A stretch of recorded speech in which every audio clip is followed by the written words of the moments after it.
Hello and welcome, luminous beings of light. Thank you for joining me here at the SoulFire Alchemist. I am your host, Beth Soulfire. I wanted to welcome you back once again after doing the last video and making some announcements about the opening up of the mastery class for shamanism, walking the SoulFire journey on Sunday, March the 24th.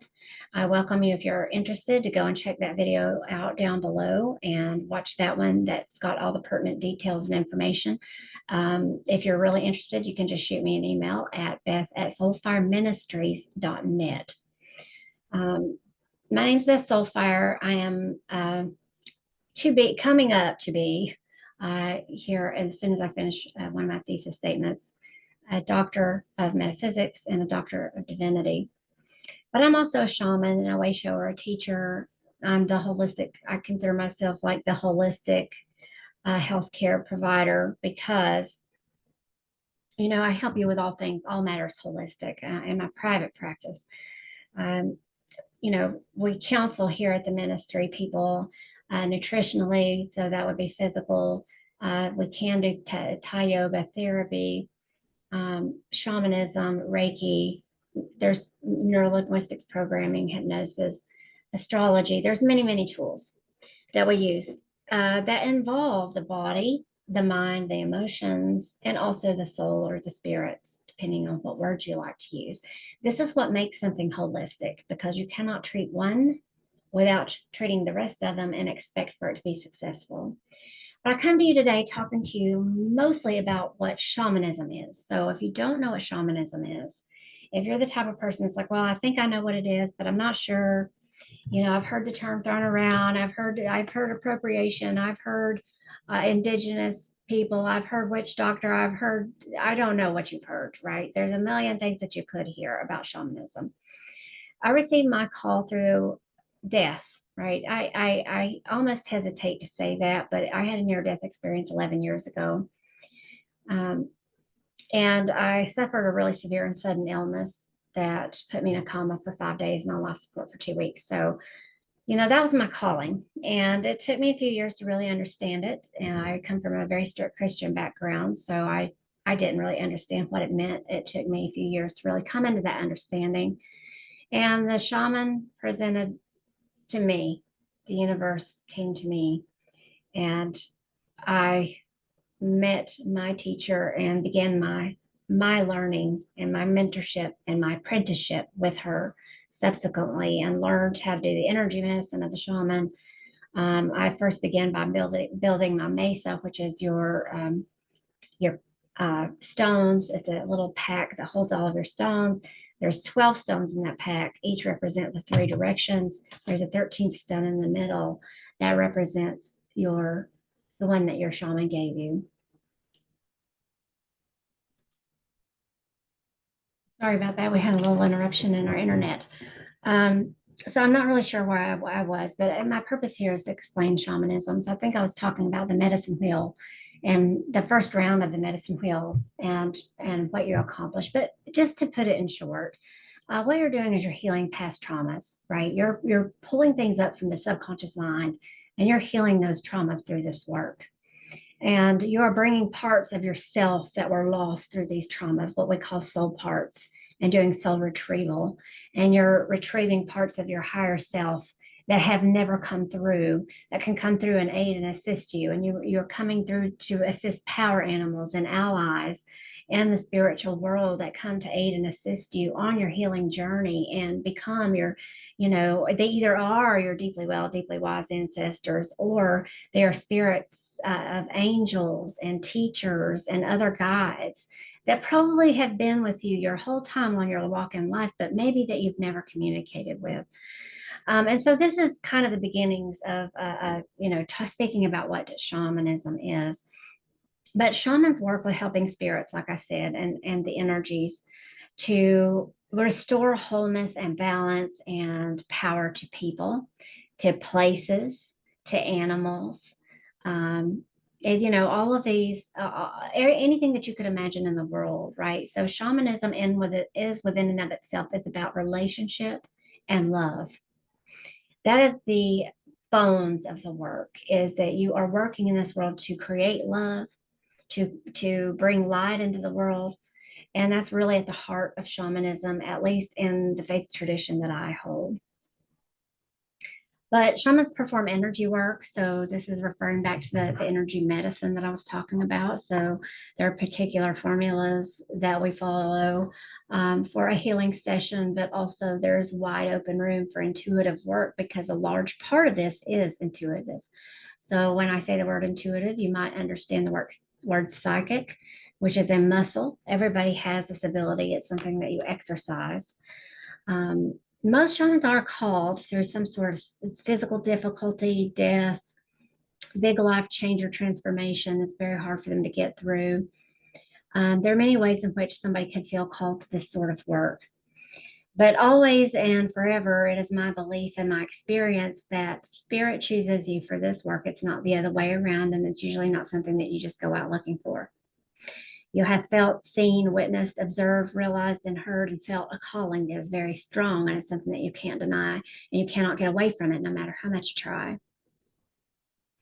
Um, but we help souls cross over. There's a lot that goes into that. I could do videos and videos just on that alone, but we provide coaching and counseling to others in our tribe and our community. People who are feeling kind of lost and they are in suffering and in pain and they don't know how to get out of it. A lot of people are suffering from fear, limitation, scarcity. They have depression, they have anxiety, they are having a dark night of the soul of sorts, and they just don't know how to get through it. So that's what we do is we help our community get through these problems and to work through them and to remain connected to their heart throughout it all and to serve and embrace what is serving the highest and best good of themselves and everybody else around them, but to cut away, to be able to not only see it, but to cut away the things that are not serving us or the people around us or the things around us anymore. That is work that is very sharp and very discerning. And it's a refinement process. So as you go through the process of healing yourself, and then you go through the process of learning how to heal other people through the energy medicine itself, and then you go through the process of learning how to hold a group and a group consciousness through these things. This is the process in the way of the shaman, most usually, at least in the Western world, in the Western shamanism, the way that it has sort of taken form and shape here. Now, in indigenous culture, this looks different. Every culture has, for all the ways they embody some of the same things, shamans have different jobs, different ways of being and relating and healing and counseling and whatever their ministry is and their walk with the spirit is. It's different. Just it sort of depends on that specific culture and how their way of life is how that it has been informed for many thousands of years. Just because shamans did at once exist and only exist now in indigenous tribes does not mean that they cannot and should not exist in the Western world. We probably need it more than anything because we are in a way cultureless. We have become so multicultural. We have lost our own roots to the point where we don't even know where we come from. And so that's why another reason why this work is so very important and so very, very powerful. But shamans speak to nature and we bring medicine from nature. So herbalism is a huge part of that. Homeopathic remedies can be a huge part of that. And it's not just medicine in that way, that it's medicine, it's called spirit medicine. This is sacred medicine that we're speaking of, right? Now, SoulFire Ministries is a part of the Native American Indigenous Church, and we do have Native American Indigenous rights that protect us in being able to practice our sacred medicine amongst each others. So that's something that not all churches have. I'm very proud that that's part of me through the Native American Indigenous Church and the American College of Natural Medicine, which is where I'm getting one of my doctorates from, and also becoming an ordained minister. I become an ordained minister through them, but there are different levels to that as well that I'm working through. But singing, right? So shamans also sing healing songs. They use the tone, the frequency of the voice to bring healing to others even to themselves, right? So I begin and end a healing session with the Cherokee Heart Song, for example. We use drumming and singing and chanting and all manner of sounds with our voice to create a state in which healing can occur, in which the Holy Spirit can exist and come around and infuse us with the passion and the glory of light and of God and of divinity. And again, I make this qualification is that any term that you might find offense that I'm using, choose one that suits you. Because when you talk about the divine and I talk about the divine, we're speaking of the same energy. And to me, it does not matter what label is being used because that's not important. What's important is that our heart is on the same page, right? And that we are speaking of a spirit that is serving of love and light, of oneness, of great mystery, Wankatonka, as we call it in Native American speech. So singing, singing is a huge part of this ministry. We'll speak more to that later in a different video. But so singing certainly, and even the performance arts, because when you allow spirit to come through you and work through you and channel through you, just like a preacher getting caught up in the spirit and preaching a sermon, just like anyone else, somebody like myself who is in a trance state and becomes a channel, we're letting that Holy Spirit speak through us. We become what we call the hollow bone, meaning we are not ourselves. We step aside with our consciousness and we let that super consciousness of great mystery speak through us and deliver a divine message to those that it is for, those who are listening, who might walk away with something that they need out of that. But the singing, the healing songs invoke connections in that way that are divine. And we bring power back that people have lost to the rightful place. We all lose power through going through these traumas. We lose parts of who we are. And that's what shamanism does. It aims to bring that back and to restore it and make it whole again. And it can bring a hope back where helplessness and hopelessness has been, and physical pain too, because that's usually produced by the former. And so this work is very powerful. Shamans conduct healing ceremonies for the group, for the tribe, for the community, but also for individuals, right? So that's what the energy medicine itself is about. So when you come in to see me for a SoulFire Alchemy session, you're getting a shamanic energy medicine session. It just happens to include all the tools that I have, but I have a large tool basket. So I've got many tools that I can pick out and use for you that's custom to what you specifically need. And families too. Families, have their own sense of traumas and what you might even refer to as an ancestral demon, or a lot of people don't like that word, but a heavy list of beneficial energy that has followed through the ancestral line. You might find yourself being one of those people that say, "No, the buck stops here. I won't let this terror keep happening." Well, if you find yourself in that position, then you are in your own right a minister, healer, a shaman, a sage, somebody wise who needs to be guided, at least until you are able to stand on your own and understand what you can do on your own. We all take a mentor if we're wise at points in our life. But the spirits that we work with and invoke, right? And these are not ones that we worship. These are allies. These are helpers. These are people who work with us. They're like collaborators, like angels. They give us, as a shaman, they give us guidance about what spiritual issues are causing a specific illness and how that specific person's wholeness and their power can really be restored through any kind of lifestyle change that they might make and any kind of spiritual change and practices that they might start incorporating into their life, or physical or energetic practices like qigong or yoga or meditation or whatever it is, right? It could be something simple to something complex, but that's something that we understand and we get information from to help that person.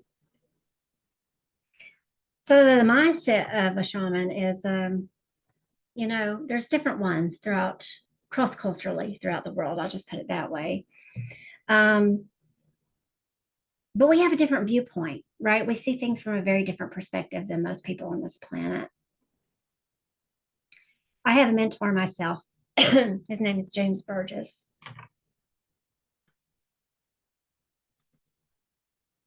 He made the statement that if you're one that's looked up at the stars, I think one of his Sufi masters told him this. If you're one that's always looked up at the stars, you're the one who sees things from a different perspective. I don't know if you can relate to that, but I certainly have been since the time I can remember, just a wee little bitty girl, because I spent all of my time down in the woods, talking to the river and the trees and the elementals that were there. And it was and this is part of my bio. It's very true, every word of it. It was my place of refuge because there was a lot of violence in the home, and I had to get away from that violence. And the only place I felt safe was out in the arms of Pachamama, what we call Pachamama, which is the all, the everything, Mother Earth, and all of her children, which is our other than human kin, correct? So, but we see a complete person when we look at someone. We don't look at people that and think that they're broken, right? It's being fragmented is not broken. Fragmented just means that those parts are still attached. You just got to pull them in. Nothing's ever gone for good. I don't believe that you can truly lose a part of yourself that you can't get back. I'm sure maybe that happens sometimes. It might take a lifetimes to get it back. And you may spend a whole lifetime getting some back in this one, but certainly with a lot of commitment to this work and, being sure that this is your path and this is what you want to do and having the heart for it and the intention for it, that's what really counts. And the spirit world is full of helpers that are just waiting to help you restore yourself. Because they want to see the world come into wholeness of being again. They want to see the world come to a place of love and light again, of balance, of harmony, of a harmonic resonance again. But shamans see all physical, all mental, and all emotional illnesses as manifestations of a spiritual and an energetic imbalance. And so what we end up largely doing is just balance deficiencies and insufficiencies and excesses. Okay. So deficiencies and excesses, we are here to help you refine and hone and balance those things. Spiritual and energetic intervention can have a really positive impact on physical illness that has been manifested, can even keep it from manifesting in many cases. So that's something that's super important too. And we practice within the realm of Western medicine by working with on integrative practices, and there are other therapists in many cases. Psychologists, psychiatrists, professional medical doctors. These are all people that we can definitely work as a team with and collaborate with. And so long as your professional that you see is open to holistic way of life, then certainly it's something that is workable there. And even if that is not present, where it may be lacking on the one end, then I would like to think you could count on me to have the wide open perspective needed and required on this end to help make that a workable thing. Why make it something that is something that you can work through and balance and find wholeness again. So also, the shaman's really able to help people see messages that they might not be able to see, or hear messages that they might not otherwise be able to hear because they're not accustomed to listening and they're not accustomed to hearing and seeing. It's not that we're born with our eyes shut and our ears shut. It's that they become closed after trauma and indoctrination. So the purpose of the shaman and the way of the shaman is to help that person to go into those messages and go into the place of the illness or the dis-ease, and to extract any toxic energies out of the life that is present, the habits, the patterns, maybe even some of the relationships that need to be let go of. It's like a pruning process. You cannot have growth without pruning. You cannot have death without life without death, and you can't have death without life. They're all processes that require each other in this duality that we live in. And our job is to help you walk in a harmonic resonance on this path of duality. So that's to help cut out, that's that honing precision I was talking about cutting away the things that aren't serving you any longer. And I know that gets overused, but it's very true. But the healing experience is always a cooperative experience. I would never, ever do or perform a healing service for somebody who is not on board with it. I've had many people say, well, can you work on my husband? He's got this habit. Or can you, please, could you treat my sister?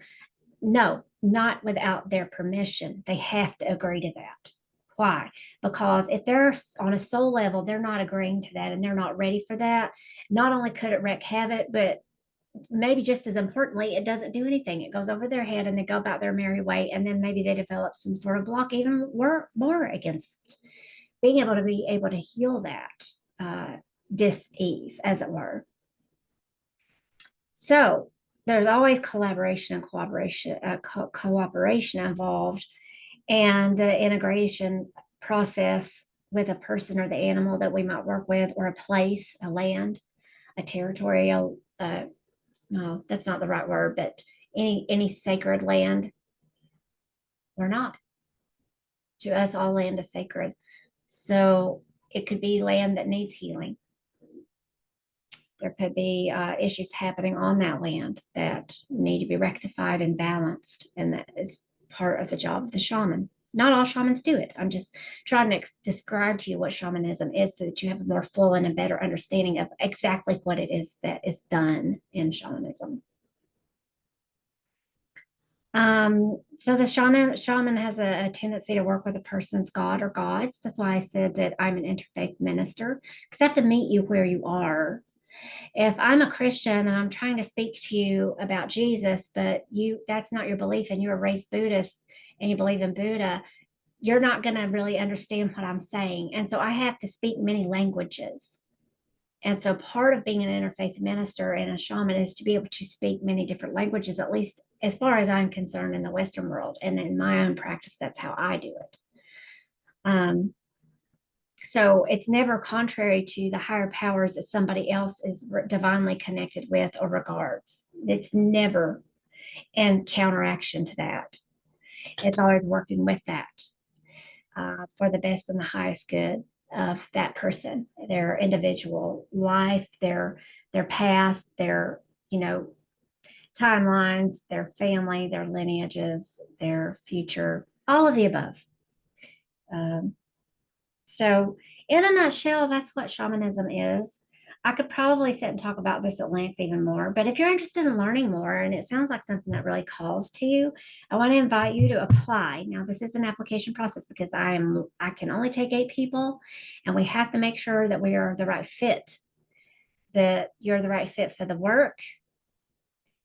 It's a very specific kind of work, and that we are a right fit together as teacher and student.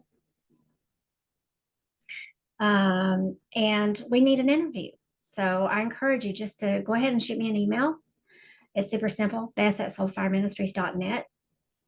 Reach out to me that way. Let me know, hey, I'm interested in the shamanic mastery class that you're doing coming up on March the 24th. That's on a Sunday.